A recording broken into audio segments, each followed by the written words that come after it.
Hello friends, मैं हूं सुदर्शन प्रकाश और आप देख रहे हैं यूट्यूब चैनल गुरु चकाचक।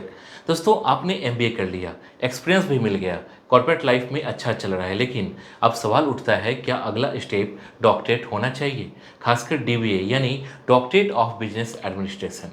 क्या ये सिर्फ एक फैंसी डिग्री है या फिर सच में करियर में कुछ बड़ा बदलाव ला सकती है? क्या ये पीएचडी जैसी होती है या कुछ अलग? और सबसे ज़रूरी, क्या डीबीए करना सच में वर्थ इट है? इस वीडियो में हम इसी सवाल का पूरी ईमानदारी से जवाब ढूंढेंगे। Job opportunities, salary, research scope और इंडस्ट्री इम्पैक्ट, सब कुछ खुलकर बताएंगे ताकि आप खुद डिसाइड कर सको कि डीबीए आपके लिए सही है या नहीं। तो चलिए शुरू करते हैं और सबसे पहले जानते हैं डीबीए क्या होता है। दोस्तों, डीबीए यानी डॉक्टरेट ऑफ बिजनेस एडमिनिस्ट्रेशन एक एडवांस प्रोफेशनल डिग्री है जो उन लोगों के लिए होती है जो पहले से एमबीए कर चुके हैं और अब बिजनेस में रिसर्च और स्ट्रेटजिक लीडरशिप के फील्ड में मास्टर बनना चाहते हैं।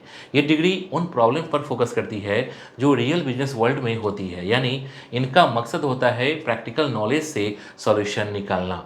अगर आपका सपना है किसी कंपनी के सी लेवल पोजीशन तक पहुंचना या खुद का बिजनेस साइंटिफिक तरीके से ग्रो करना, तो डीबीए आपके लिए एक दमदार ऑप्शन हो सकता है। इसके बाद है डीबीए और पीएचडी में क्या फ़र्क है। दोस्तों, पीएचडी और डीबीए दोनों डॉक्टरेट लेवल प्रोग्राम है, लेकिन इन दोनों का अप्रोच एकदम अलग होता है। पीएचडी पूरी तरह थ्योरी और एकेडमिक रिसर्च में फोकस करती है, जैसे किताबों जर्नल में पब्लिश करना, यूनिवर्सिटी में पढ़ाना। वहीं डीबीए का मकसद होता है बिजनेस प्रॉब्लम्स को सॉल्व करना और प्रैक्टिकल डिसीजन मेकिंग को साइंटिफिक बेस देना। अगर आपका एम है कॉर्पोरेट में स्ट्रेटजी बनाना या बिजनेस कंसल्टेंट बनना, तो डीबीए ज़्यादा यूजफुल है। लेकिन अगर आप टीचिंग और रिसर्च में ही रहना चाहते हैं तो पीएचडी बेस्ट ऑप्शन है। इसके बाद जानेंगे डीबीए करने के लिए एलिजिबिलिटी क्या है। दोस्तों, डीबीए कोई बिगिनर लेवल डिग्री नहीं है। इसे करने के लिए आपके पास एमबीए या किसी भी फील्ड की मास्टर डिग्री होनी चाहिए। इसके अलावा 3 से 5 साल का मैनेजरियल एक्सपीरियंस जरूरी होता है, यानी आपको पहले रियल बिजनेस एक्सपीरियंस होना चाहिए, तभी आप इस कोर्स से मैक्सिमम बेनिफिट ले सकते हैं। कुछ यूनिवर्सिटीज एंट्रेंस टेस्ट और इंटरव्यू भी लेती है। अगर आप जॉब कर रहे हैं और सोचते हैं कि करियर में एक एक्स्ट्रा एज चाहिए, तो डीबीए एक स्ट्रॉन्ग स्टेप बन सकता है। इसके बाद जानेंगे डीबीए करने में कितना टाइम लगता है। दोस्तों, डीबीए एक लॉन्ग टर्म और फ्लेक्सिबल प्रोग्राम होता है। इसकी ड्यूरेशन 3 से 5 साल तक होती है।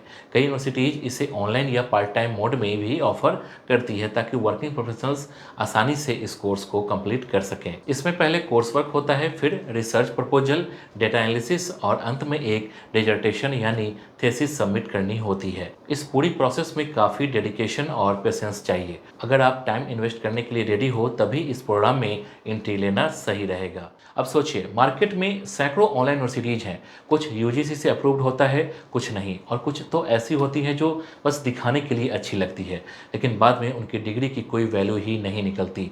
ऐसे में ये सवाल हर स्टूडेंट के दिमाग में आता है कि कौन सी यूनिवर्सिटी सही है, क्या उसकी डिग्री वाकई वैलिड है और क्या उससे नौकरी मिलती है। यही कन्फ्यूजन दूर करता है कॉलेज विद्या।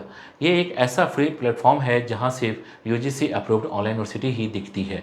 यहां आप 100 से भी ज़्यादा यूनिवर्सिटीज़ को कंपेयर कर सकते हो, वो भी 30 प्लस फैक्टर्स पर, जैसे fees, placement support, course content, ranking, EMI options, सब कुछ एक ही जगह। कॉलेज विद्या की सबसे बड़ी बात, कोई बायस नहीं, सिर्फ वेरीफाइड जानकारी। यहाँ आपको मिलती है फ्री करियर काउंसलिंग, जहाँ एक्सपर्ट्स आपकी प्रोफाइल देखकर सही कोर्स और यूनिवर्सिटी सजेस्ट करते हैं। एडमिशन के बाद भी पूरा सपोर्ट मिलता है, webinars, interview prep, placement help, सब कुछ। और सबसे एक्साइटिंग बात, एडमिशन लेते ही स्टूडेंट को 20,000 तक की सब्सिडी मिलती है। लेकिन ये फ़ायदा तभी मिलेगा जब आप नीचे दिए गए लिंक से अप्लाई करोगे, लिंक डिस्क्रिप्शन में है। इसके बाद जानेंगे डीबीए की फ़ी कितनी होती है। दोस्तों, इस प्रोग्राम की फ़ी भी एक बड़ा फैक्टर होता है। इंडिया में डीबीए की फ़ी लगभग 7 लाख से लेकर 25 लाख तक हो सकती है, और अगर आप इसे इंटरनेशनल यूनिवर्सिटी से करते हैं तो 50 लाख से भी ऊपर जा सकती है। ऑनलाइन प्रोग्राम थोड़े बजट फ्रेंडली होते हैं, लेकिन फिर भी इन्वेस्टमेंट हेवी होता है। इसलिए ये समझना जरूरी है कि क्या ये कोर्स आपके करियर को इतना बूस्ट देगा कि आप इन्वेस्टमेंट को रिकवर कर पाओगे या नहीं, तभी इसे करना वर्थ इट माना जाएगा। इसके बाद जानेंगे डीबीए के बाद करियर अपॉर्चुनिटीज़ क्या है। दोस्तों, डीबीए करने के बाद आपके करियर की पॉसिबिलिटीज़ काफ़ी ओपन हो जाती है। आप किसी कंपनी के स्ट्रेटजिक हेड, सीईओ, डायरेक्टर या बिजनेस कंसल्टेंट बन सकते हो। आपको ऐसे रोल में कंसिडर किया जाता है जहां डिसीजन मेकिंग और लीडरशिप इंपॉर्टेंट होती है। इसके अलावा आप हायर एजुकेशन में भी प्रोफेसर या रिसर्च हेड बन सकते हो। अगर आप इंडिपेंडेंट कंसल्टिंग करना चाहते हो तो ये डिग्री आपको क्लाइंट बिल्डिंग में भी मदद करती है। कुल मिलाकर डीबीए आपको बिजनेस का बॉस बना सकता है। इसके बाद जानेंगे डीबीए के बाद सैलरी कितनी मिलती है। दोस्तों, डीबीए करने के बाद सैलरी काफ़ी अच्छी होती है, खासकर अगर आपके पास एक्सपीरियंस और राइट स्किल्स है। इंडिया में एवरेज सैलरी 20 से 40 लाख सालाना हो सकती है और एमएनसीज या इंटरनेशनल मार्केट में ये 1 करोड़ तक भी पहुंच सकती है।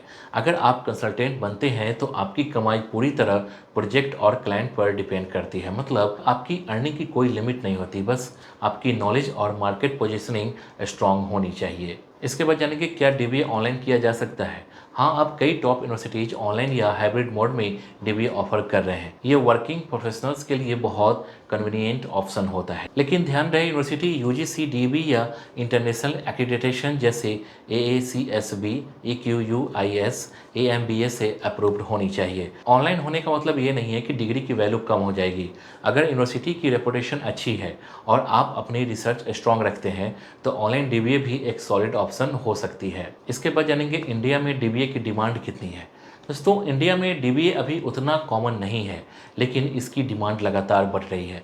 जैसे जैसे कंपनीज डेटा और रिसर्च बेस्ड डिसीजन मेकिंग की तरफ बढ़ रही है, वैसे वैसे डीबीए होल्डर्स की नीड बढ़ रही है, खासकर कंसल्टिंग फर्म्स, स्टार्टअप्स और एमएनसीज में। अगर आप किसी बिजनेस में इनोवेशन और स्ट्रेटजी का बड़ा रोल निभाना चाहते हैं तो डीबीए डिग्री आपको एक एक्सपर्ट के रूप में पोजीशन कर सकती है।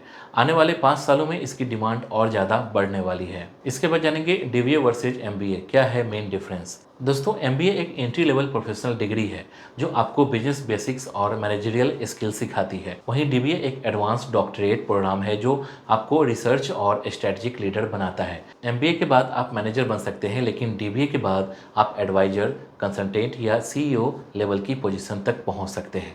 अगर आप ऑलरेडी एमबीए कर चुके हैं और करियर में एक नेक्स्ट बिग लीप चाहते हैं तो डीबीए आपके लिए एक सही रास्ता है। इसके बाद जानेंगे लास्ट में, क्या डीबीए करना वाकई में वर्थ इट है। दोस्तों, अगर आप एक्सपीरियंस्ड प्रोफेशनल हो, एमबीए कर चुके हो और अब बिजनेस में कुछ बड़ा डीप और स्ट्रेटजिक करना चाहते हो तो डीबीए डेफिनेटली वर्थ इट है। ये आपको सिर्फ एक डिग्री नहीं देता बल्कि एक अलग आइडेंटिटी देता है, एक एक्सपर्ट, एक थिंकर और एक लीडर के रूप में। लेकिन अगर आप सिर्फ नाम के लिए कर रहे हो या लॉन्ग टर्म विजन नहीं है तो ये इन्वेस्टमेंट आपकी एक्सपीरियंस को पूरा नहीं कर पाएगा। तो दोस्तों, अब फैसला आपके हाथ में है। डीबीए सिर्फ एक डिग्री नहीं, ये एक रिस्पॉन्सिबिलिटी है जो आपको बिजनेस वर्ल्ड में एक एक्सपर्ट और विजनरी लीडर बनाता है। अगर आपका गोल सिर्फ जॉब पाना नहीं बल्कि एक लेगेसी बनाना है तो डीबीए आपके लिए डेफिनेटली वर्थ इट हो सकता है। अगर आपको वीडियो अच्छा लगा हो तो लाइक कर देना, कमेंट करके बताइए I am ready for dBA, ताकि हमें पता चले कि आप अपने करियर को एक नई ऊंचाई पर ले जाने के लिए तैयार हैं। इस वीडियो को अपने दोस्तों और साथियों के साथ शेयर जरूर कीजिए और अगर आपने अब तक चैनल को सब्सक्राइब नहीं किया है तो प्लीज़ कर लीजिए। मिलते हैं अगले वीडियो में। जय हिंद।